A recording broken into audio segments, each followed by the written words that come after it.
실현의 의미. 적극적인 삶은 인간에게 창조적인 일을 통해 가치를 실현할 기회를 주는데 그 목적이 있다. 반면 즐거움을 추구하는 소극적인 삶은 인간에게 아름다움과 예술 혹은 자연을 체험함으로써 충족감을 얻을 수 있는 기회를 준다. 그러나 창조와 즐거움 두 가지가 거의 메말라 있는 삶에도 외부적인 힘에 의해 오로지 존재에 대한 자신의 태도를 선택할 수 있는 지고의 도덕성을 요구하는 삶에도 목적은 있다. 물론 그에게는 창조적인 삶과 향락적인 삶이 모두 금지되어 있다. 그러나 창조와 즐거움만이 의미가 있는 것은 아니다. 만약 그곳에 삶의 의미가 있다면 그것은 실현이 주는 의미일 것이다. 실현은 죽음과 운명처럼 우리의 삶에 빼놓을 수 없는 한 부분이다. 실현과 죽음 없이 인간의 삶은 완성될 수 없다.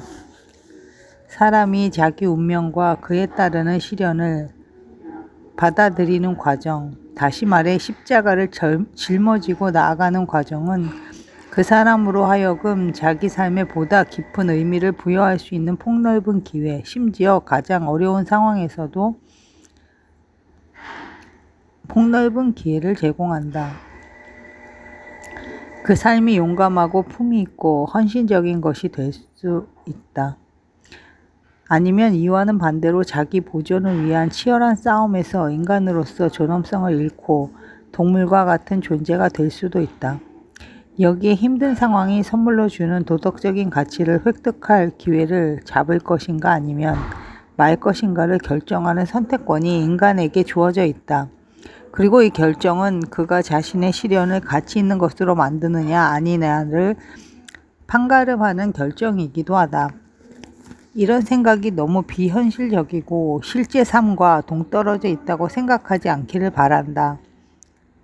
물론 아주 극소수의 사람만이 그렇게 지고한 도덕적 수준에 도달할 수 있는 것이 사실이다. 수감자 중에서도 아주 적은 사람만이 충만한 내면의 자유를 지키고 실현을 견딤으로써 얻을 수 있는 가치를 얻었다. 하지만 단 한 가지, 얘만으로도 인간이 지닌 내면의 힘이 외형적인 운명을 초월해 그 자신의 존재를 높인다는 사실을 입증하는 데 충분하다고 생각한다. 그런 사람들이 비단 강제의 수용소에만 있는 것이 아니다. 도처에서 인간은 운명과 실현을 통해 무언가를 성취할 수 있는 기회와 만난다. 병든 사람의 경우, 특히 치료가 불가능한 환자의 경우를 생각해보자. 언젠가 병에 걸린 한 젊은이로부터 편지를 받은 적이 있다. 편지에서 젊은이는 친구에게 방금 자기가 오래 살지 못할 것이라는 사실을 알게 됐다고 말했다고 했다. 수술도 별 도움이 되지 않는 상황이었다. 그러면서 젊은이는 언젠가 자기가 본 영화 이야기를 했다. 죽음을 눈앞에 둔 사람이 아주 용감하고 품위 있게 죽음을 기다리는 과정을 생생하게 그린 영화였는데 그 영화를 보면서 죽음을 그렇게 의연하게 맞는 것이 인간으로서 참 위대한 성취였다고 생각했다는 것이다. 그러면서 그는 이렇게 썼다. 이제 운명이 자기에게 그와 똑같은 기회를 주었다고. 톨스토이의 소설을 각색한 영화 부활을 본 사람들도 이와 같은 생각을 할 것이다.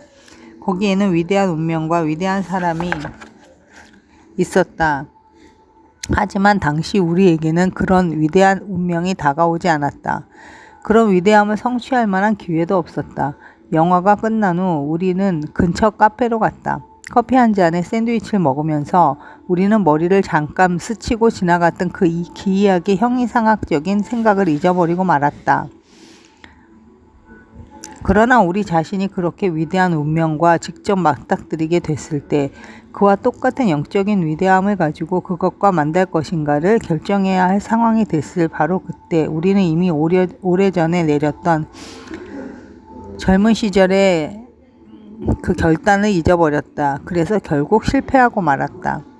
아마 우리 몇몇은 그 후 그때 우리가 본 것과 똑같은 영화를 다시 보았거나 아니면 그와 비슷한 영화를 보았을지도 모른다. 그러나 이번에는 영화를 보는 내면의 눈에 또 다른 영상이 동시에 펼쳐졌을 것이다. 자신의 행동을 통해 감상적인 영화가 보여줄 수 있는 것보다 훨씬 더 많은 것을 보여주었던 그런 사람들의 이야기를 담은 영상 말이다.